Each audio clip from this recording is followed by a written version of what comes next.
crescimento de pontos quânticos nas famílias. Os pontos quânticos são INAS sobre 3 diferentes matrizes, com o objetivo de dar aplicação para fotodetetores. Quando você quer realizar um fotodetetor, você vai crescer uma estrutura, um filme fino, sobre um cristal bulk ou volumétrico, né? Sobre um substrato. Normalmente, em vários lugares do mundo, você desenvolve esse dispositivo e se compra esse dispositivo. Aqui nessa foto, eu tenho o forno Czochralski, que é um sistema de puxamento de cristais, puxamento volumétrico ou bulk. No caso, esse cristal é o cristal de silício. O silício não tem nada a ver com fotodetectores para o infravermelho, né? O silício é um material usado para a eletrônica. Os materiais voltados para a ótica são o fosfeto de índio, que é o INP, e o arseneto de galho, né? Mas o que é interessante, então o que seria o forno Czochralski? É um sistema em que um forno em que vai ter uma haste dotada dos movimentos de translação e também de rotação. Se prende na extremidade inferior dessa haste uma semente, um pedaço de cristal. E um cadinho, no caso é um recipiente grande, aqui no caso, se coloca várias partes de silício. Esse sistema é fechado, se funde esse material e se desce a semente, toca nesse material fundido e se estabelece por tensão superficial um menisco. E se começa a puxar uma fase sólida daquela fase fundida. O sistema Czochralski ele é caracterizado porque ele tem um gradiente de temperatura negativo. Então, por exemplo, vamos dizer que aqui tivesse 1000 graus. Um pouquinho acima teria 990, 980, 970. A temperatura vai resfriando aos pouquinhos, vai diminuindo aos pouquinhos. Que é para quê? Para facilitar a cristalização. Uma coisa curiosa, vocês podem observar o tamanho desse lingote de silício. Tem um fiozinho aqui. Esse fiozinho é o início do puxamento, é silício. E o silício tem uma estrutura, como o diamante, uma estrutura perfeita. Vocês veem o peso gigantesco que está sendo suportado, né? Então, se faz um substrato, no caso não é de silício, se faz um substrato de fosfeto de índio ou de GAS, arseneto de galho. Se pega aquele lingote, se corta, pode-se usar uma espécie de uma lâmina, ou então um cortador de fio. Ok? E aí você tem o seu substrato, falando de uma maneira simples. Aqui tem um reator chamado reator MOVPE. Esse reator, ele é capaz, você pode controlar a temperatura, a pressão. Os gases que se trabalham nesse reator são arsena, fosfina, trimetilgalho, trimetil índio e trimetil alumínio. Os gases de cima te dão os elementos da tabela periódica do grupo 5. E aqui, galho, índio e alumínio são os elementos do grupo 3. Então, esse reator ele consegue fazer filmes finos que vão ser depositados sobre um substrato, sobre um substrato, no caso, ou fosfeto de índio ou de arseneto de galho. Tá. Então, podemos observar os gases, esses gases, arsena, fosfina ou trimetilgalho, eles passam por dentro desse reator, essa campana de quartzo. Então você vê esses círculos vermelhos. Então em cima se entram os hidretos, que são as arsena e fosfina. Embaixo você tem trimetilgalho, índio e alumínio. Esses gases, eles são misturados sob o fluxo de hidrogênio. O hidrogênio é um gás extremamente limpo, de forma a empurrar esses gases para dentro do reator. Né? Então, aqui dentro, você pode observar nesse desenho esquemático, é colocado o nosso substrato. E aí se passa esses gases. Opa. Aqui, tá. Então, continuando no reator, esses gases passam e eu posso observar aqui a formação do filme metálico de GAS. Eu passo um gás trimetildário, mais um outro gás, que é a minha arsina. Né? A minha arsina é o gás que gera o elemento químico, seria o arsênio, né? Uma substância que os assassinos adoravam usar. Vide o filme do Nome da Rosa, né? Então, sob a ação da temperatura, essa molécula ela quebra e começa a formar um filme sólido sobre o substrato de GAS. E tem a liberação desse gás e se forma um filme que você tem interesse. Ok. Esses gases, eles são venenosos, né? Tanto a arsina quanto a fosfina são gases altamente venenosos. Esse sistema, desse reator, tem um sistema de segurança e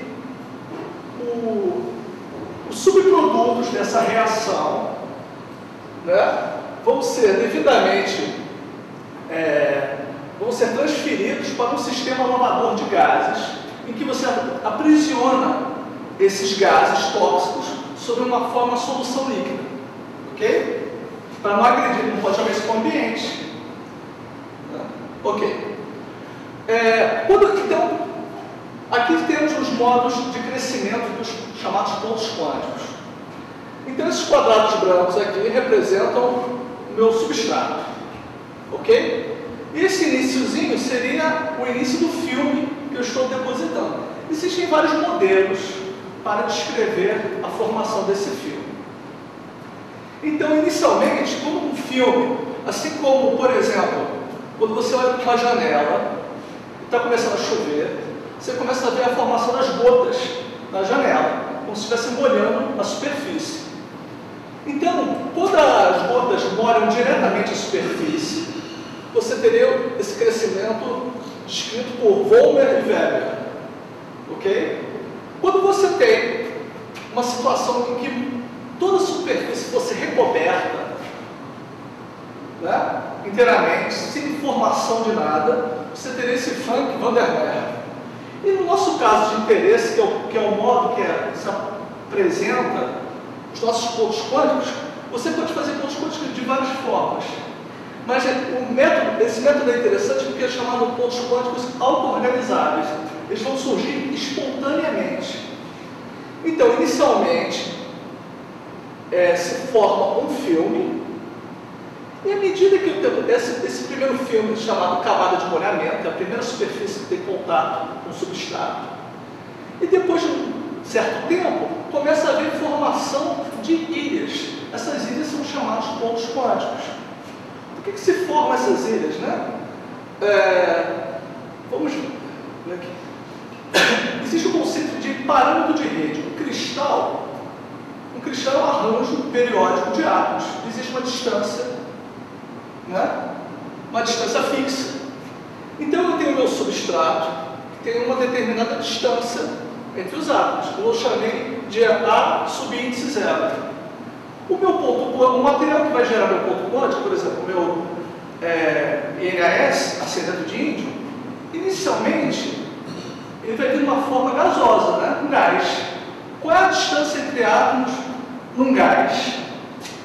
Né? Não tem, né, uma distância fixa, certo? Mas à medida que ele for tocando a superfície, ele vai começar a se solidificar. E o parâmetro de rede do arsênio de índio sólido é um parâmetro de rede representado por átomo e que é maior que o parâmetro de rede do substrato. Ok?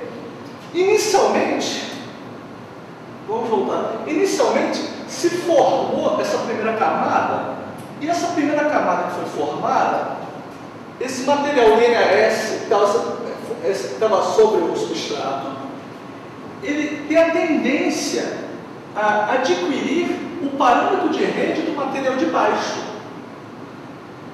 Só que esse não é o parâmetro de rede dele real. Então gera uma tensão, né? É como se você quisesse fazer uma parede de tijolos, trabalhasse metade do dia, solidificasse aquela parede de tijolos e quisesse recomeçar a fazer essa parede de tijolos no dia seguinte. Aquela primeira parede já solidificou, você tem a reconstruir esse muro e pode acontecer de repente rachar na junção onde você recomeçou a fazer esse muro, devido ao acúmulo de uma energia elástica. Então a tendência é o quê? Esse parâmetro de rede para casar com esse, isso aqui ele descreve a célula unitária do nosso cristal. Ele vai tender a comprimir o parâmetro de rede do material do ponto quântico. Quando ele comprime, de forma a manter o volume da célula unitária, a tendência é expandir esse material para cima. Daí o mecanismo de formação do ponto quântico. Qualquer ponto quântico auto-organizável, ele sempre vai surgir na situação em que o parâmetro de rede do ponto quântico é superior ao parâmetro de rede do substrato, e vai existir esse mecanismo de compressão. Existem outros modelos para explicar, que é um modelo usando ideia de tensão superficial, ângulo de molhamento, que é até um modelo muito bonito de explicar, é estudado na engenharia de materiais, engenharia metalúrgica. Eu não vou abordá-lo aqui no momento. Ok. Aqui nós temos um gráfico que relaciona energia gap com o parâmetro de rede. Eu tenho um material, ok? Vamos dizer que esse material pode ser um diodo de silício. Se eu aplicar uma determinada tensão, vamos pensar melhor. Eu tenho um dispositivo em que, se eu aplicar uma determinada tensão, ele pode não gerar corrente. Aí eu vou aumentando a tensão e ele não gera corrente. A partir do momento que eu aplico uma determinada tensão, ele passa a gerar essa corrente, passar essa corrente por ele. Assim como pode ser a aplicação de uma tensão elétrica, poderia ser a absorção de uma luz. Né? De forma, todos os materiais, quando você estuda os materiais, eles têm uma camada chamada camada de valência. Eles estudaram a chamada banda de valência.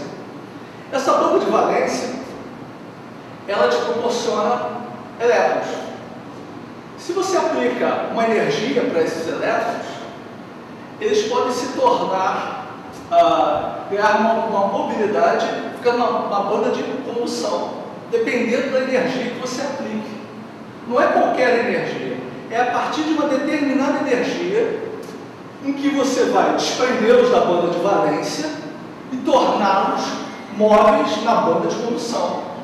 A energia mínima para isso ocorrer é o gap do material. Né? Então tem que pelo menos ter esse gap do material. Então aqui o gap do material, vocês percebem, aqui esse espectro de cores, está indo aqui do vermelho até tendendo para o azul, né, para o violeta. Então vocês podem observar que os materiais INAS, INP, GAS, todos esses materiais estão com um gap abaixo do vermelho. Né?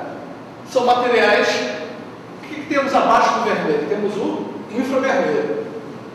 Vocês podem observar que o parâmetro de rede do INAS, nessa figura, observando essa escala aqui, ele é superior ao INP. E nós vamos crescer pontos quânticos de INAS sobre INP. Nós vamos crescer também em outras duas estruturas em que acontece, eu posso observar isso, que o parâmetro de rede do ponto quântico vai ser sempre superior ao das outras estruturas. Aqui temos a mesma figura, um pouco mais detalhada. Né? Aqui podemos observar o parâmetro de rede do INAS, da ordem de 6 angstroms. E temos o parâmetro de rede do nosso substrato. fosfeto de índio. Então, por exemplo, vai ter uma situação que nós vamos crescer INAS sobre INGAS. Vocês podem observar essa figura aqui, que, ó, INAS e aqui eu tenho GAS. Nós podemos observar, se nós combinarmos qualquer um desses pontos aqui, ele vai determinar uma liga ternária de INGAS. E para uma dada composição específica, esse NGAS vai ter o mesmo parâmetro de rede do INP. Dá para acompanhar isso que eu estou dizendo? Então aqui, ó, fosfeto de índio tem esse parâmetro de rede. Eu tenho vários NGAS aqui. Quanto mais próximo do GAS, eu tenho mais galho. Quanto mais próximo do índio, eu vou ter mais índio do que galho. Ok? E aqui nesse ponto, eu vou ter um INGAS, 53% de índio, 47% de galho. Na liga. Okay. Os fotodetetores que eu tenho interesse, eu quero medir o infravermelho e o infravermelho distante. Por que eu quero medir o infravermelho distante? Existem inúmeras aplicações. Então, por exemplo, da aula de 2 a 20 microns, o infravermelho, se eu ver o infravermelho associado ao corpo humano, nosso corpo agora, a nossa temperatura, ele está emitindo infravermelho na ordem de 10 microns. Esse 10 microns é considerado um espectro do infravermelho, é o chamado infravermelho médio, alguns dizem que é distante. Conforme a nomenclatura do INPE, é chamado infravermelho médio. Mas, aqui o que eu posso observar? Por que eu estou falando disso? Porque a energia que eu quero detectar é uma energia associada a um comprimento de onda grande. Existe uma relação na física, né? Energia igual a HC sobre lambda, que diz que se eu tenho comprimento de onda grandes, as energias vão ser energias pequenas. Eu vou ter energia pequena em relação a esses comprimentos de onda. Então, por exemplo, aqui um exemplo para a gente acompanhar. Eu tenho essa linha de baixo, essa linha representa a minha banda de valência. Aqui no caso eu explicitei o material, a LGAS. E aqui tem a minha banda de condução. Ok. Aqui é outro material, arsênio de galho, a sua banda de valência, que é a sua banda de condução. Cada um desses materiais tem a sua respectiva situação, configuração. E cada um deles vai ter um gap diferente, certo? Um linear de energia necessária para você poder arrancar os elétrons da banda de valência e torná-los na banda de condução. Né? Ok. Quando você junta esses materiais, você representa a nova banda de condução por uma linha ligando a banda de condução desse primeiro material isoladamente a esta linha dessa banda de condução desse material, né? Traçando esse perfil. Então, se eu esquecesse todo o material que tem daqui para a direita, eu aplicasse um fóton, um campo de fótons, de forma que tivesse uma energia superior a esse gap, eu poderia arrancar esses elétrons da banda de valência e levá-los para a banda de condução. Quando agora combino esses materiais, eu vou ter um terceiro material, né? essa combinação, em que essas distâncias, as energias envolvidas, se eu der essa energia, eles não vão medir, eu não vou poder usar meu fotodetetor. Porque o que é o fotodetetor? O fotodetetor, ele vai ser um material que eu vou aplicar uma luz.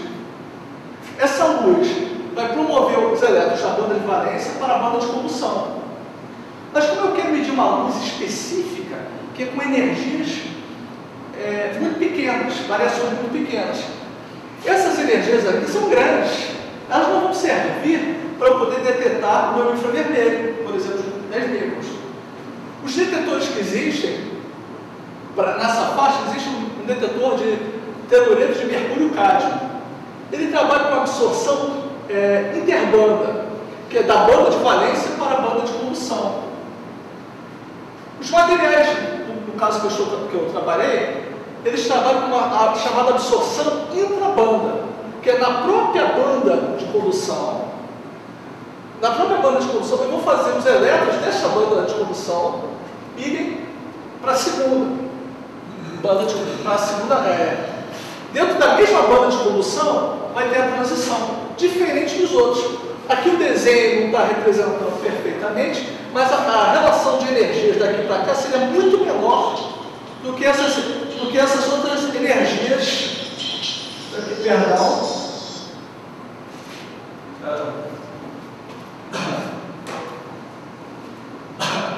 Do que essas outras energias envolvidas. Então, no caso, nós vamos trabalhar com a absorção intrabanda, ok?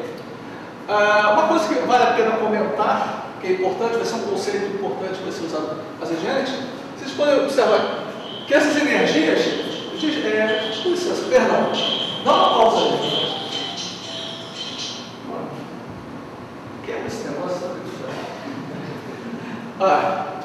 As energias envolvidas aqui nesse poço, elas têm uma relação com a largura do poço.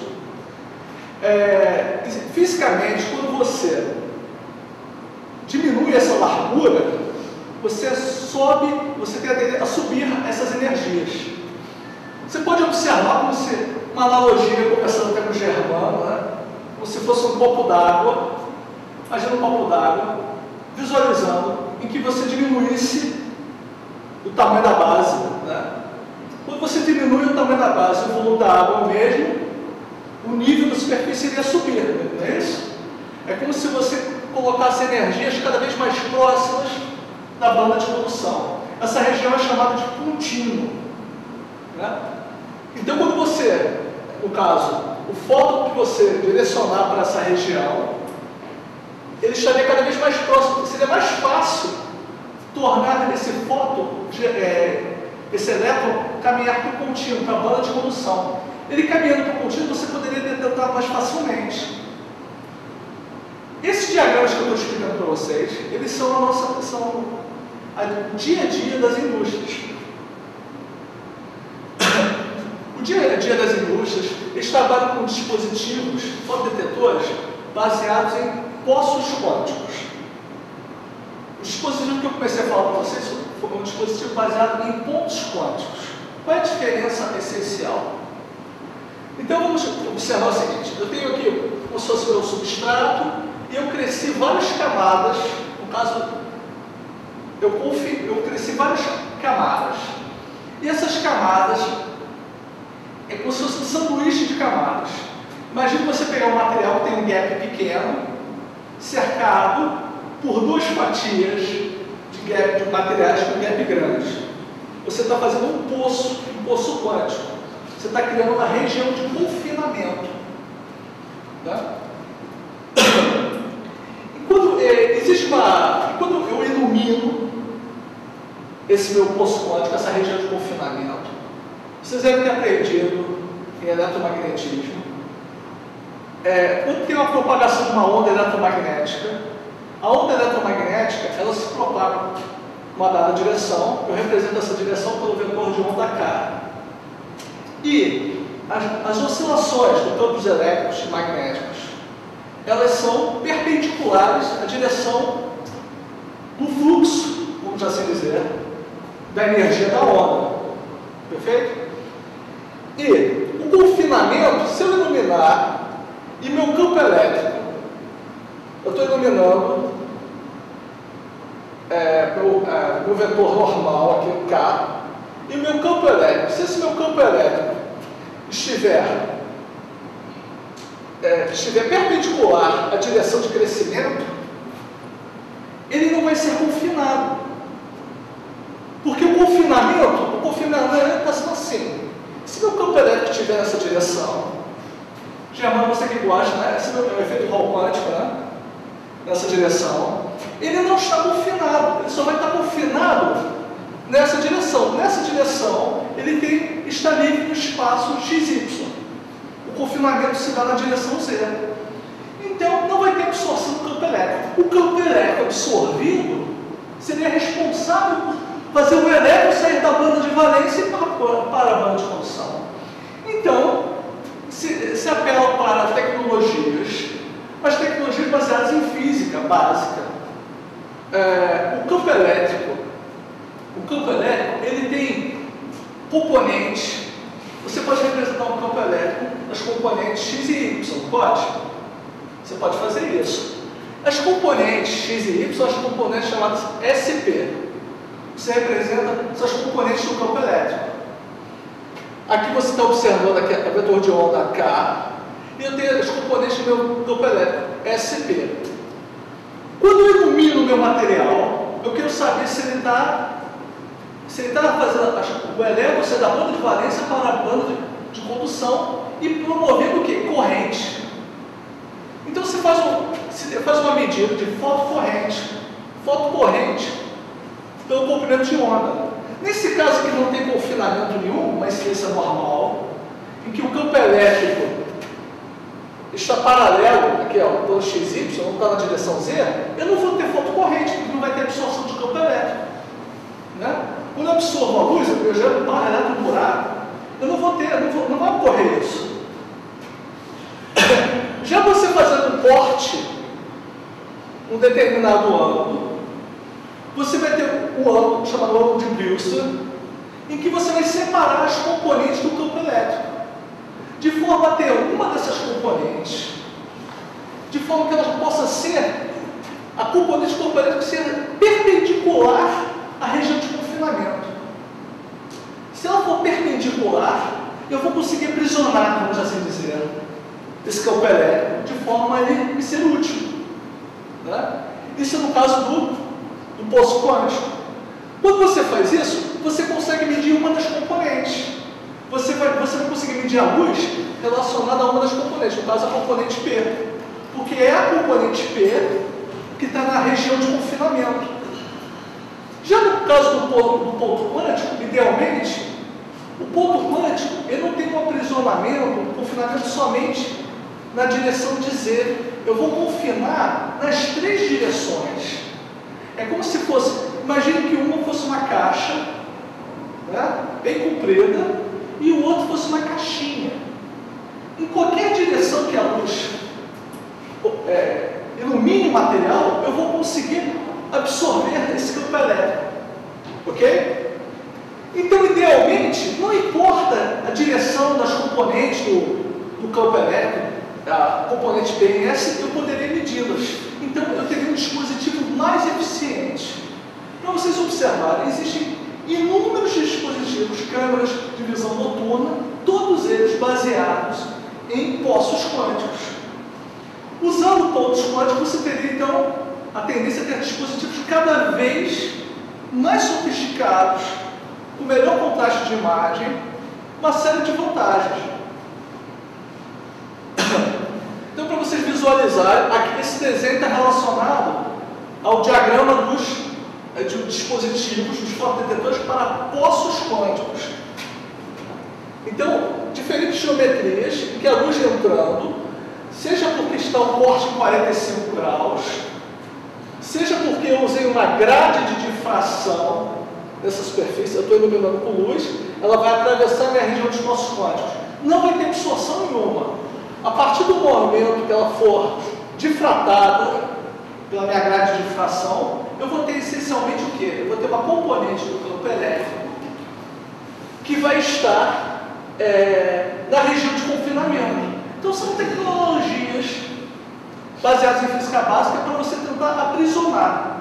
No caso dos pontos quânticos, se isso aqui fosse somente um contato metalizado ou fosse uma grade, não importa a direção, eu teoricamente eu conseguiria absorver essa luz. Então o ponto quântico seria um mecanismo mais eficiente para aprisionar essa luz. Tá. Quando você vai crescer então essas estruturas, você vai crescer, como eu falei inicialmente, com substrato.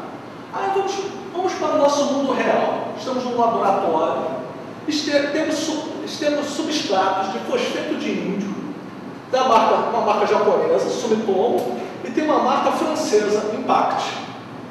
Aí vem a pergunta, poxa, qual o substrato mais apropriado para crescer os pontos quânticos? São superfícies, nós queremos criar superfícies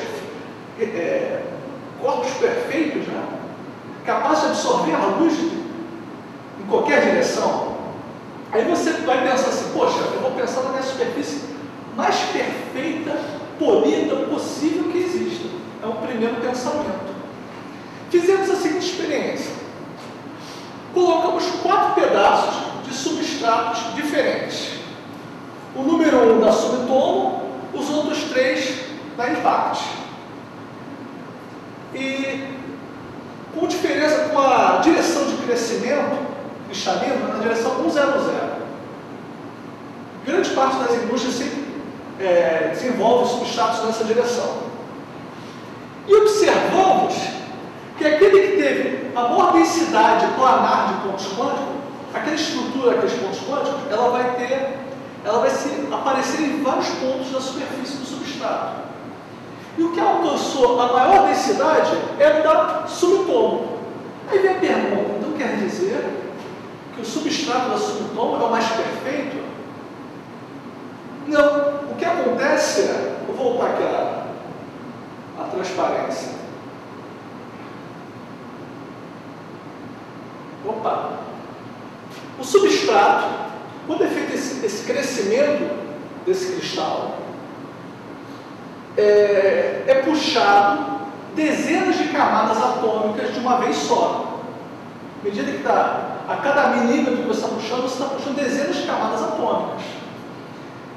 Quando você cresce um filme, você é capaz de crescer camadas atômicas, literalmente.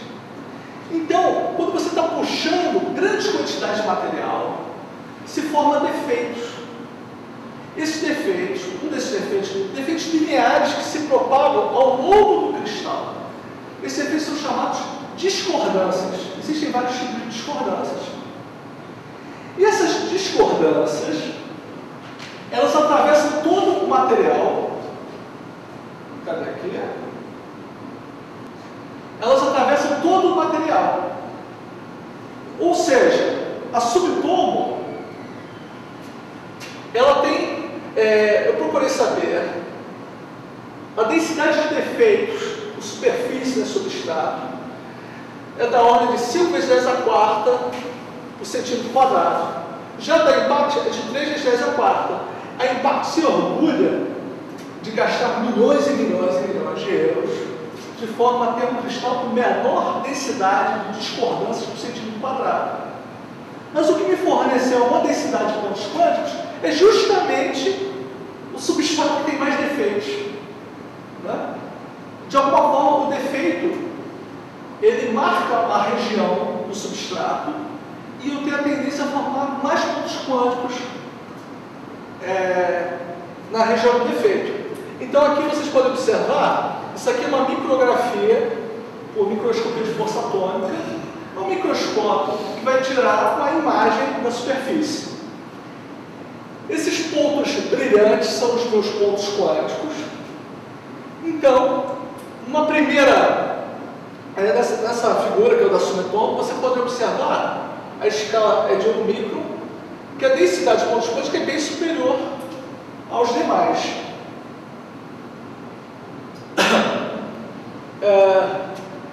Se você pegar um substrato de fosfato de índio, ele é perfeito, lindo, cristalino, espelhado à superfície. Se você fizer um tratamento com ácidos, ele revela nessa superfície do INT essas marquinhas. Essas marcas são justamente a cabeça das discordâncias.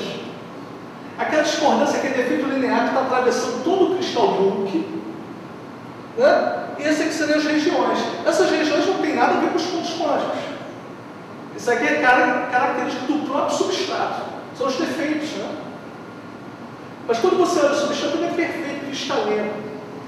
Então, porque quando você começa a desenvolver uma pesquisa dessa tecnológica, você procura ler artigos, mas nem tudo está escrito nos artigos.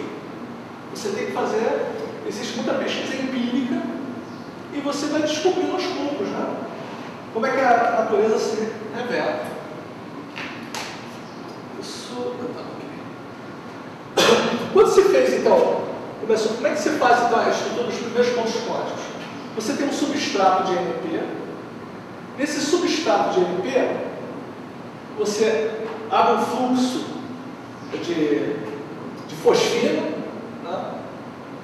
Que é o fósforo, é um fluxo de fosfina, e um fluxo de trimetilíndio. Perfeito. E aí se faz uma camada epitaxial sobre a camada volumétrica, né? Sobre o substrato, da ordem, por exemplo, de 200 nanômetros. Isso é uma chamada camada tampão.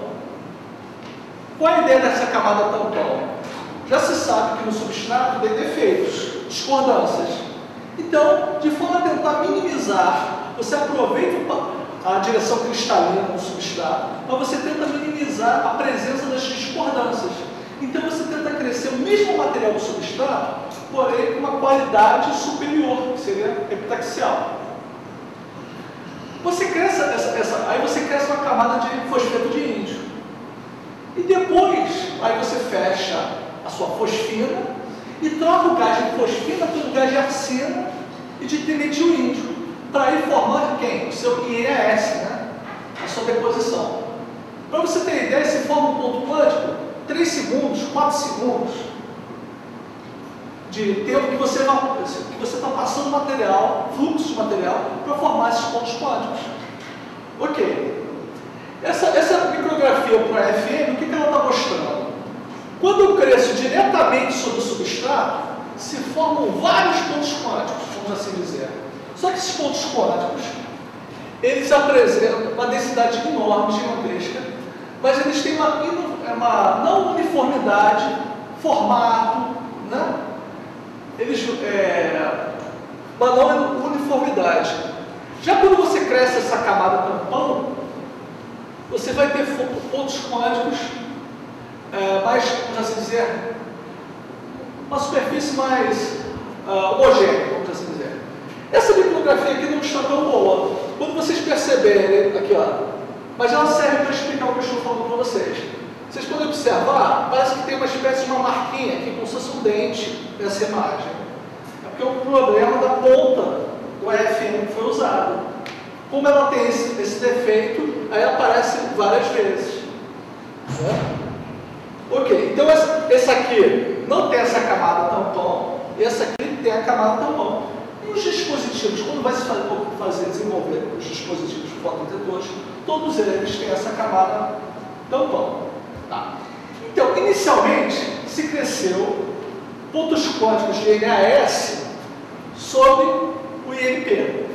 A ideia seria você popular ao máximo a sua amostra com esses pontos quânticos. Quanto mais pontos quânticos tiverem, vou ter mais pontos quânticos para absorver o meu campo elétrico e aí promover, né, os meus elétrons na banda no caso daquela energia, né, aquela transição na banda de condução que eu comentei com vocês. Então, quanto mais, melhor vai ficar para eu gerar esses elétrons. Quando se procurou fazer então, esse NAS do NCP, se obteve baixa densidade. O que é baixa densidade? Da ordem de 10 elevado a 9 pontos quânticos por centímetro quadrado. E para você ter um funcionamento de um fotodetetor desse, a literatura fala em pontos quânticos da ordem de 10 elevado a 10 para cima. 10 elevado a 10, 10 elevado a 11 pontos quânticos por centímetro quadrado. Então, se teve uma baixa densidade é distribuição na superfície, e pontos quânticos altos, grandes.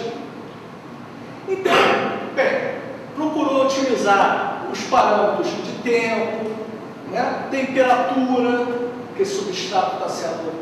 Para vocês terem uma noção, quando você cresce o INP, a temperatura é da ordem de 630 graus. Quando você vai fazer o ponto quântico, é da ordem de 520 graus. Tá. Então, mas aí você vê 520, 510. Você procura otimizar as condições para maximizar a densidade de pontos quânticos. Você fez um esforço, mas você conseguiu valores muito melhores que esses. Então, partimos para um outro sistema. INAS sobre INGAS, onde INGAS casado, ou seja, com o mesmo parâmetro de rede do INP. Então, você tem lá o seu substrato de NP, você faz uma camada tampão de NP, epitaxial, né? Então, o substrato é o bulk, faz uma camada tampão epitaxial de NP. Aí você cresce uma camada de NGAS. Sobre essa camada de NGAS, é que você interrompe essa camada e passa a fazer uma camada de NAS. Vai ter uma primeira camada de molhamento, vai acumular aquela tensão tensão elástica, comprimir o padrão de rede e formar as minhas ilhas, os pontos quânticos. Quando se fez isso, se conseguiu já dotes menores, uma maior densidade, uma ordem de 10 elevado a 10. Ok. Quando se faz... isso já foi bem mais interessante. Aqui é a parte do diagrama, a parte da banda de condução desses meus materiais reunidos, né? Então, aqui é a banda de condução do NP, ligado à banda de condução do NGAS, a banda de condução do NAS, novamente a banda do NP. Ok. Nessa banda de condução, eu tenho meus níveis de energias. E aqui vai ser realizada a minha transição intrabanda, que é a transição necessária para a detecção do infravermelho distante, médio e distante. Você tem que envolver variações de energia pequenas. Ok. Quando você faz esse sanduíche desse material, ele já tem um determinado parâmetro de rede com esse outro material, desse outro parâmetro de rede, esse poço quântico. Você sabe da física, se você diminuir a largura, você sobe o nível de energia. Uma analogia bastante válida. Você pode pensar nisso aqui como se fosse um recipiente de água conectado, vaso comunicante, com outro vasilhame de água bastante estreito, bastante apertadinho, bastante estreito. Se eles se comunicarem, se eu fizer variar essa largura, vai subir o nível da água. Não é isso? O mínimo de água que eu faça mudar esse nível, vai mudar concomitantemente o nível do ponto quântico. Então, quando eu mexo nessa largura, é como se eu estivesse mexendo na sintonia eletrônica do NGAS com o NAS. Então, se procurou fazer diferentes espessuras, né? Por quê? Dependendo da espessura, você está confinando mais ou menos. Aqui podemos observar então, duas micrografias dos pontos quânticos de NAS crescidos sobre NGAS para duas diferentes temperaturas, 500 graus e aqui 520 graus. Aqui temos um histograma que está levando a contagem de pontos quânticos com a sua altura. Podemos observar aqui ó, 500 e aqui 520. Quando aumentamos em 20 graus a temperatura onde é crescido os pontos quânticos, aumentamos um pouquinho a densidade. Dá ok. Aqui temos também a altura do nosso ponto quântico e a variância. Você pode perceber que aqui deu 1.8 e aqui deu 1.4. O que é a variância? É a largura meia altura desse histograma aqui. Significa o quê? A variância da altura diminuiu. Aí você vai falar, poxa, mas esse é um valor tão pequeno. É um valor pequeno, mas ele está ilustrando bem a situação. Ele significa que a inhomogeneidade da altura está cada vez menor. Então eu tenho pontos quânticos cada vez mais homogêneos com relação à altura. Só mudando em 20 graus a temperatura. Aqui temos um gráfico da fotoluminescência desses materiais. O que é a fotoluminescência? A fotoluminescência é uma técnica. Você pode estudar a qualidade óptica do material, ou quando você tem ligas quaternárias, você pode estudar a composição. O que é a composição?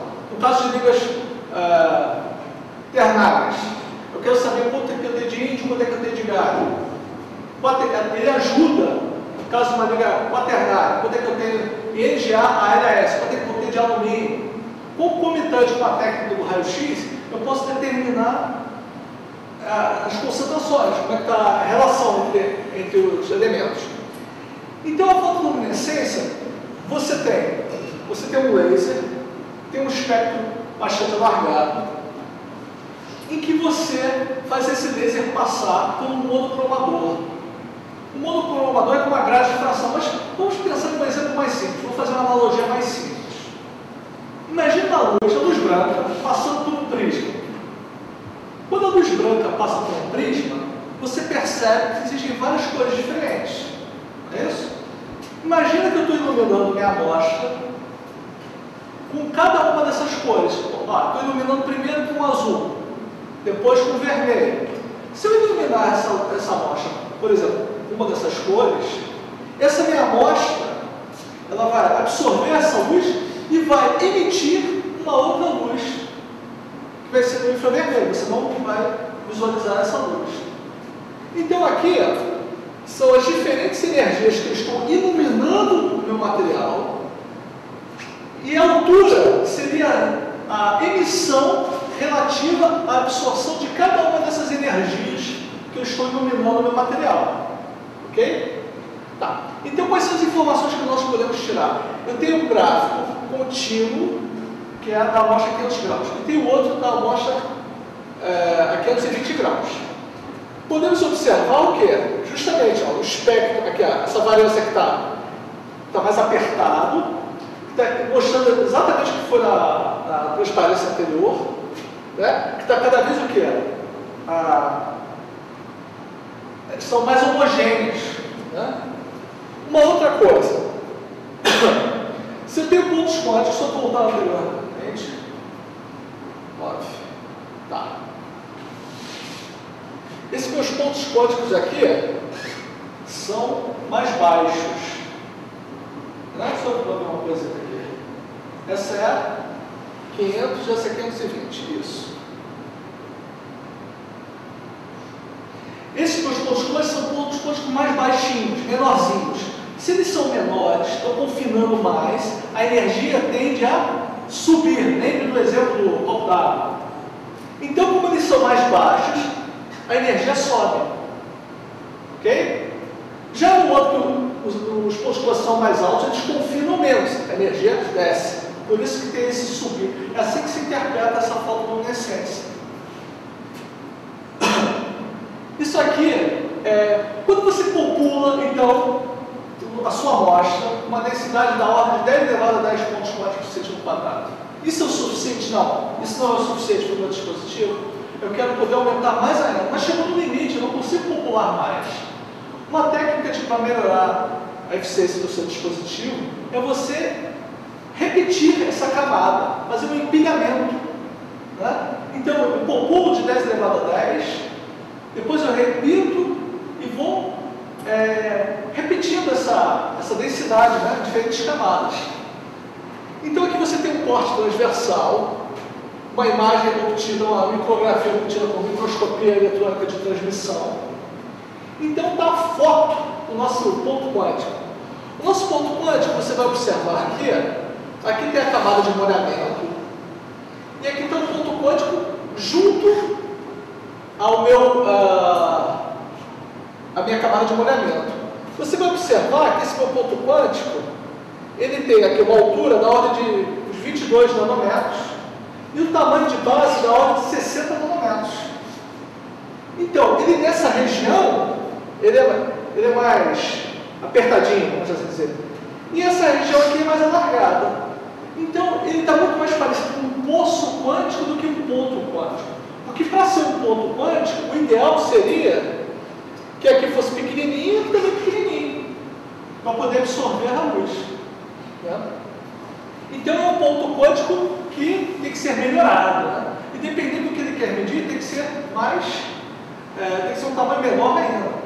O ideal, no caso do NGAS, que eu tive na literatura, é que fosse da ordem de 10 nanômetros aqui, como se fosse um cubo de 10 nanômetros de lado. O ideal seria esse. Ok. Mas quando você começa a fazer esse empilhamento, né, lembre-se, quando você cresceu o primeiro ponto quântico, você tem uma região de compressão. tem uma região de tensão ali, um acúmulo de energia elástica, que você comprime o parâmetro de rede, deforma o volume da célula unitária, forma-se um ponto quântico. Essa região de tensão, essa tensão se propaga por todo o dispositivo. E por consequência do propagar dessa tensão pelo dispositivo, ele vai afetar alguns parâmetros. Então, as novas camadas de pontos quânticos começa a acontecer a seguinte coisa. Aqui temos esse gráfico de altura por número de camadas. A altura do ponto quântico tende a aumentar, e não é o que eu quero. Eu quero que a altura diminua, porque aí aumenta o confinamento, né? Ok, então esse é o primeiro problema que acontece quando eu começo a fazer esse empilhamento. Outro problema, a densidade diminui. Eu gostaria justamente o contrário, né? Eu gostaria ou de manter a densidade, ou aumentar, mas manter a densidade, e a minha intenção é que a altura se mantivesse igual, mas isso é um problema, é uma coisa que acontece. Então aqui é uma comparação, junto eu tenho uma fotoluminescência, então eu tenho para uma camada, e aqui estão 10 camadas de ponto quântico, essa segunda curva. Quando eu estou empilhando esses pontos quânticos, eles ficam, à medida que eu estou pesando as camadas, eles vão se aproximando, vamos assim dizer, né? Esse empilhamento. E quando eu aproximo, existe uma redução da energia, eu minimizo essa energia. Aí ocorre esse desvio para o vermelho, né? Esse deslocamento para o vermelho, do espectro, né?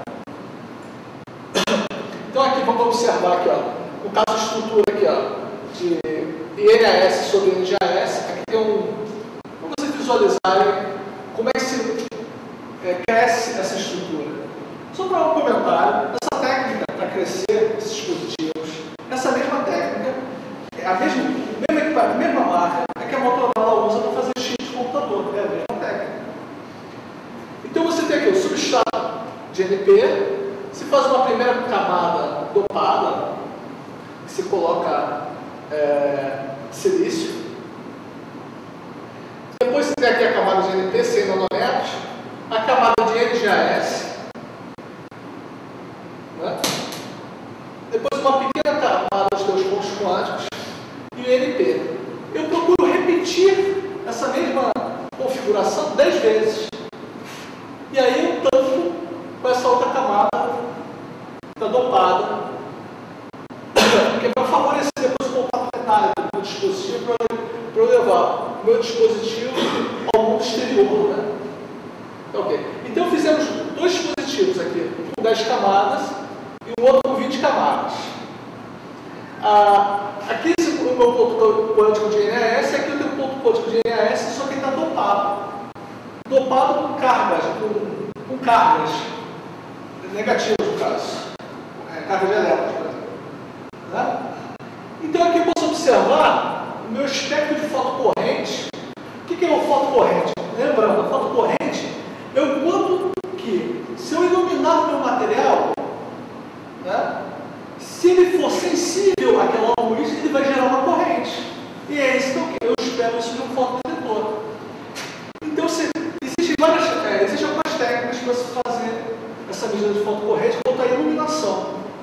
Foi feita uma iluminação do material em ângulo, de forma a tentar aproveitar melhor as componentes dos campos elétricos, mesmo porque o meu ponto quântico não é um ponto quântico perfeito, o meu ponto quântico está mais próximo de um poço quântico. Eu quero medir a absorção da corrente e se usou um polarizador. Então, você tem aquela incidência normal, quando o campo elétrico eu consigo que ele esteja na região de confinamento, então eu vou ter uma fotocorrente sinal intenso. E aqui, quando eu privilegio uma ou outra componente do campo elétrico, simplesmente girando o meu polarizador. E eu observo que vai ter um pico no comprimento de onda de 5 micrômetros. O que significa isso? Que eu poderia ter um fotodetetor que operasse na região de 5 micrômetros. Lembrando-se, quando você pensa no espectro de infravermelho, nós vamos ter uma parte relativa a aplicações, mas quando você propaga infravermelho na atmosfera, a maior parte do infravermelho é absorvido. Então, se você quiser se comunicar com alguém por meio de uma mensagem, por meio de infravermelho, a maior parte sendo absorvida, você não poderia se comunicar. Mas existem janelas, existem regiões das diferentes comprimentos de onda em que ele deixa passar, que a atmosfera deixa passar. Então, da ordem de 3 a 5 microns e de 10 a 12 microns, mais ou menos, são as janelas. Então, se você consegue fazer um fotodetetor em 5 microns, ele vai funcionar. Aqui foi feita a mesma estrutura, só que com 20 camadas, e no ponto quântico dopado. Você percebe que o sinal, quando você tenta botar carga no ponto quântico, ele começa a ficar muito mais carga extra, né? Porque o meu ponto quântico, a ideia dele, ele vai aprisionar o meu portador de carga, ele vai aprisionar, assim como o meu poço quântico. Para vocês terem ideia, a diferença no tempo de aprisionamento do ponto quântico para o poço quântico é da ordem de 1000 vezes.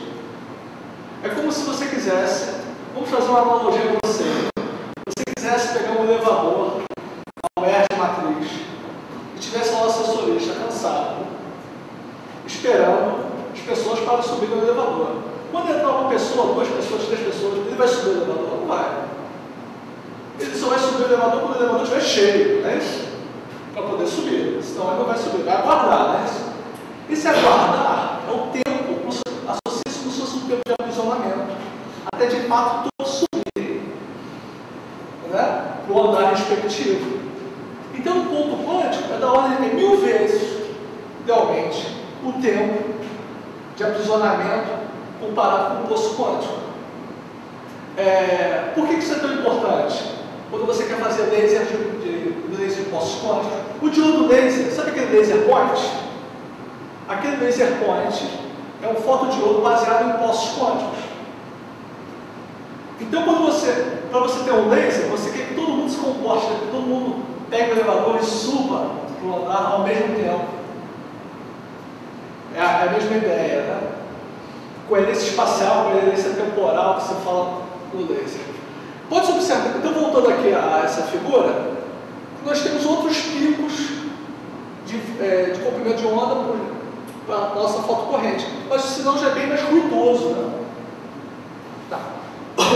Para se procurar, então, só para ter que horas são agora? Gente, você tem tá. Só para ter uma... Então, o que se procurou fazer? O que se procurou fazer, inicialmente, para abordar o problema? Eu fiz diferentes estruturas. INAS, eu queria melhorar aquele meu INAS sobre NGAS. Meu ponto quântico ainda está grande, a base dele é grande, a altura dele é grande. Eu quero um ponto quântico menor. Então, eu fui experimentar uma outra matriz. INAS sobre uma liga quaternária INGA a MAS.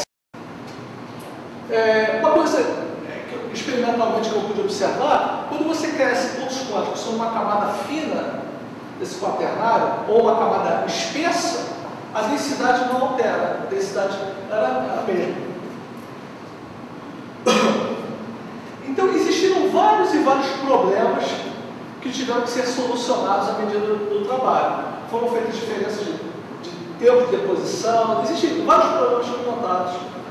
Mas eu só vou comentar para você comentar um probleminha aqui, um probleminha que foi resolvido. Quando você crescia, então, o ponto quântico na primeira camada, à medida que você ia aumentando o número de camadas, o que acontecia? A densidade diminuía, certo? Tá. Então fizemos aqui uma amostra, a primeira camada já era da ordem dessa densidade. Quando chegamos na quinta camada, a densidade diminuía dos pontos quânticos. Né? A densidade da quinta camada já tinha diminuído bastante. E isso é um problema. Eu não quero que isso aconteça. Então eu tinha lá NGAS, de novo, quaternário, meu ponto quântico.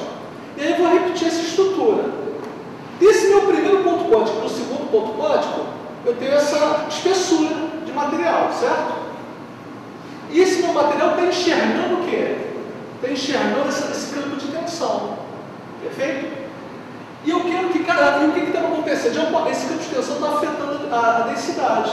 Eu quero que afete menos. O que eu fiz? Eu simplesmente aumentei essa espessura, aumentei a distância do campo de tensão para a segunda camada, para a terceira camada. Quando eu fiz, eu simplesmente aumentei a espessura, então aqui tinha na ordem de, sei lá, 47 nanômetros a distância de uma camada para outra, eu aumentei essa distância. Então, novamente, quando eu repetir a primeira camada tinha essa densidade, a quinta camada já se aproximou da primeira camada, de forma... É uma tentativa de manter constante a densidade de pontos quânticos.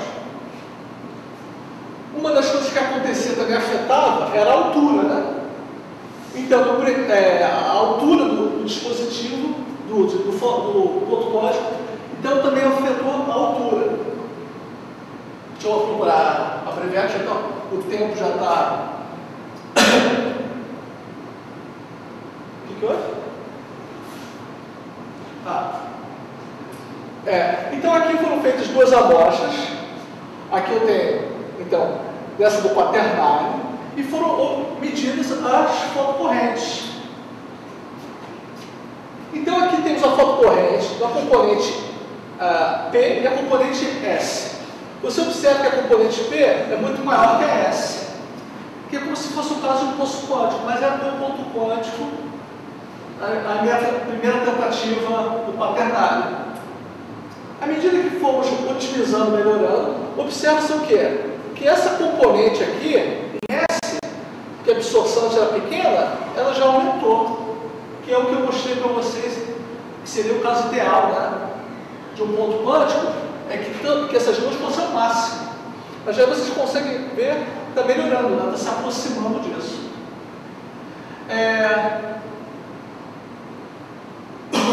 Deixa eu só, isso aqui são resumos de comentários, passar logo para essas aplicações, vou ser breve. As aplicações para fotodetetores de infravermelhos temos em várias áreas. Tem comunicações, segurança, medicina, área militar. Então, no caso da comunicação espaço livre, se você desenvolve um fotodetetor que funciona em 10 microns, a atmosfera deixa passar 10 microns. Então, eu conseguiria me comunicar, mesmo com um nevoeiro, o chamado fog, né, dos ingleses, você consegue observar uma imagem mesmo com nevoeiro. Isso aqui são as janelas ópticas, né? 3 a 4, 7 a 9, sendo que de 10 a 4 se aproveita melhor. Agora, interessante, você desenvolve um fotodetetor para comunicação espaço livre. Vamos ver mais adiante, em 10 micros também serve para o corpo humano. Aqui estamos observando regiões, áreas de indústria, em que você usando um fotodetetor, já existe isso comercialmente. Esses fotodetetores são câmeras, são como se fossem pistolas, com um diodo laser, tem uma luzinha vermelha que é como guia, e aí você observa a câmerazinha e você consegue saber uma região que está mais aquecida ou menos aquecida do que deveria. Ok? Então se usa já isso como segurança, isso é vendido normalmente. No caso do controle de vazamento de gases, um equipamento industrial, no caso, eu tenho um emissor, um receptor. Se está vazando um determinado gás, esse gás absorve a luz, interrompe, eu tenho como ter esse controle. Não sei se eu perdi alguma. Então, em 10 microns, o mesmo detetor que serve para comunicação espaço livre pode ser usado para detectar a presença de uma pessoa, né? Essa foto que está relacionada a pessoas que têm um câncer localizado no nariz. As células do câncer liberam uma substância, o óxido nítrico, e o óxido nítrico ele altera o fluxo sanguíneo. Alterando o fluxo sanguíneo, aqui no caso normal, essa região mais escura significa que ela é mais fria. E aqui no caso, alterou essa região do fluxo sanguíneo, ficou mais quente. Então você consegue perceber a imagem de uma pessoa normal, quase uma pessoa com câncer. Né? teve agora da gripe, né? No Japão, vocês perceberam que os japoneses estavam usando câmera para perceber se a pessoa estava com febre ou não quando estava no país? Esses são detetores baseados em poços quânticos. Eu estou um pouco afastado da área, eu não sei como é que está a tecnologia, os pontos quânticos, se já está no preço mais viável, como é que está sendo a comercialização. Um caso interessante, no caso de defesa,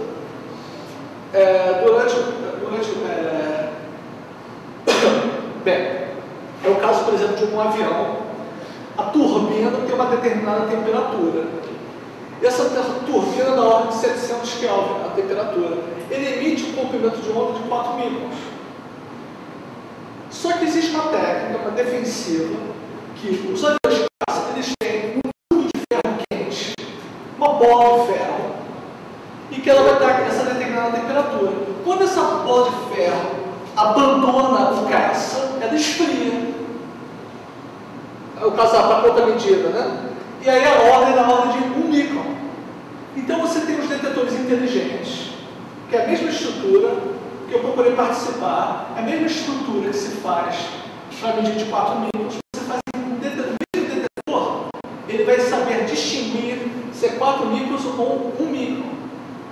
E aí você vai saber se no caso de um ataque, né, de um míssil, ele vai saber distinguir se aquilo ali é uma contramedida ou se é realmente a cauda da aeronave.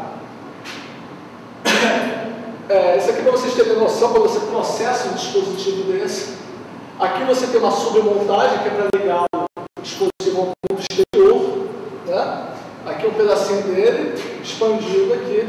E, mais uma vez, agradeço muitíssimo a oportunidade que o Germano, o professor, me deram de participar, de dar esse seminário aqui para vocês. Estou aberto para perguntas.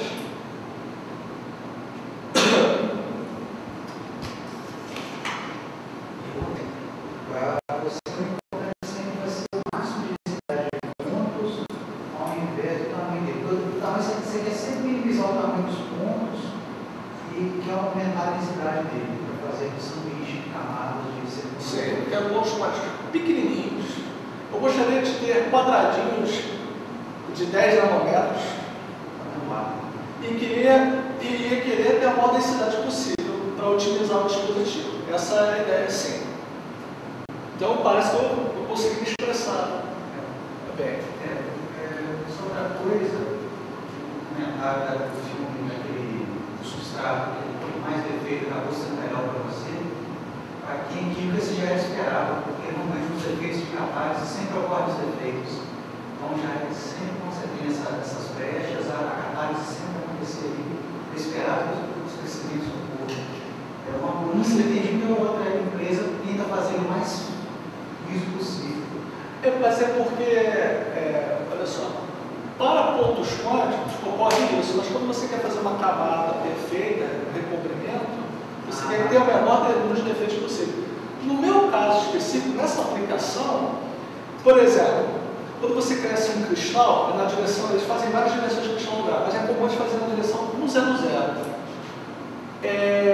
Eu não chamei atenção, mas estava assim, 100, daí que parece 2 degrees off.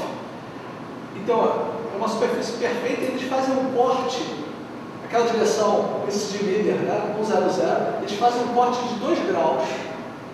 Por quê? Quando você faz aquele corte, você consegue fazer com que o filme vai aderir mais ao substrato. Né?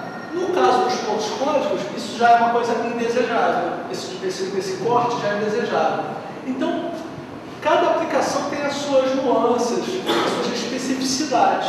Explicar de uma forma que eu conseguisse entender. Como a minha inteligência não é grande coisa, eu sugiro a tese de doutorado que eu tive sobre isso. Tem a dissertação também do meu colega de mestrado, que foi excepcional. E que eu posso passar, deixar para o professor Germano, para vocês, porque quando você... O professor Marcelo já até falou que eu deveria procurar escrever material, porque, para você ter ideia, essa explicação que eu falei sobre ângulo de molhamento, eu peguei um dos primeiros artigos, ele falava, simplesmente eu desenhei o que ele falava para explicar, para facilitar.